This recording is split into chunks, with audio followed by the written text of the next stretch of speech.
It's 7:45 in the morning, a year from today, 2019. You're on your way to work. You're on your way to get a cup of coffee. An email arrives in on your phone. You look down, you see it's from the CEO. You open the email, obviously, and in the email, he's outlining that he'd like you to start ROI reporting across all talent management initiatives. Not only that, but he'd like you to start reporting this information to the board and possibly work with a management consultant to get it done. Wow, a big request. Can this be done? Your questions going through your head, you know, how do I approach this? Where do I start? Is my job in question here? So this is a reality that if it hasn't arrived, it's on its way. And I suppose why, you ask the question, why has L&D all of a sudden been put under this type of requirement? It hasn't traditionally been asked of. Well, there's a lot of changes coming. And it's right across the board, it's right across the globe. But when you look at learning in particular, you know, the changes are coming around measure, train, and perform. And I'm Austin Kenny from ETU, and this is what we live and breathe.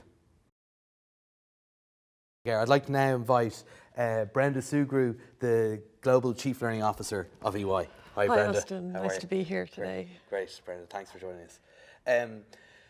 So, Brenda, I suppose a similar start. You know, what's your journey with ETU been like, and where are you now, and where are you going to? Thanks, Austin. Well, at EY, we invest heavily both in the effective design of our instruction in the first place, and secondly, in measuring, particularly measuring its impact on the business. And I think two challenges ETU have really helped us with two things.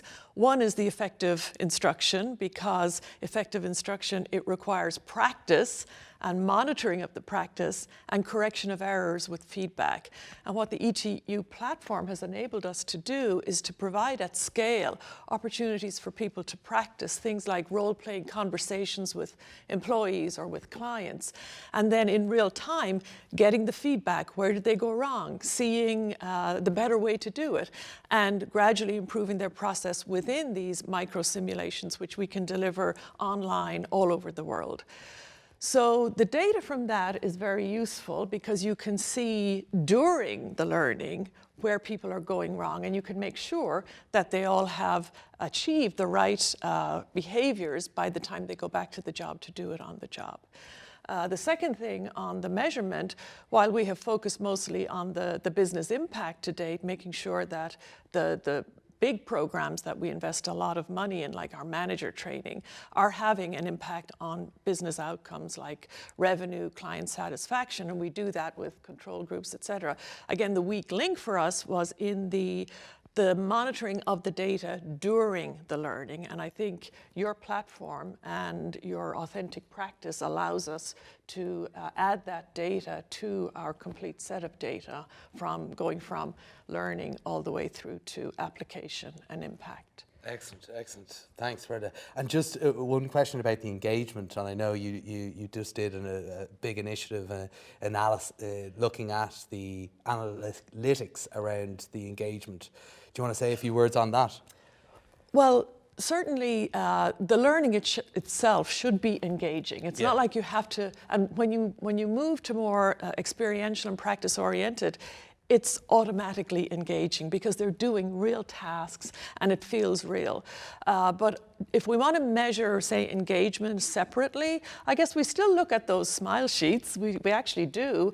And at EY, we have boiled those down to just 4 questions, the 4 questions that have been found to actually correlate with business impact, and those are the relevance, confidence, intent to apply, and then perceived value of the experience. And we're getting really high scores across all of our programs. I think we get something like 4.5 on average across all of our courses on a 5-point scale. Then when you look at employee engagement, ideally the learning and development should be contributing to the employee's overall experience and engagement at the firm. And when we look at questions on our engagement survey that ask about how have you, or to what extent are you being provided with good opportunities to learn that improve your performance and your experience? We're seeing an uptick in those results as well. For example, in the mid-70s going up to the 80s in satisfaction. Excellent, excellent. And just to kind of wrap up, I suppose, and I know what you're going to say here, if the email landed with you around ROI reporting, what would go through your head?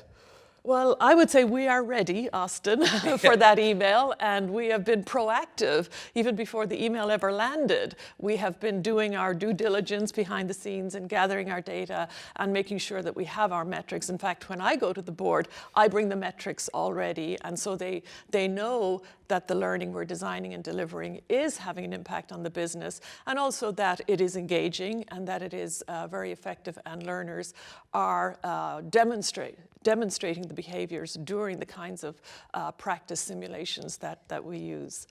Great. Thanks, Brenda, for Thanks, joining Austin. us today. Thank you very much. Yep, take care. So just to kind of wrap up, is this a reality? I think there you have the evidence that this is a reality. This is here, and we're really looking forward to the years ahead. Thanks very much, everybody.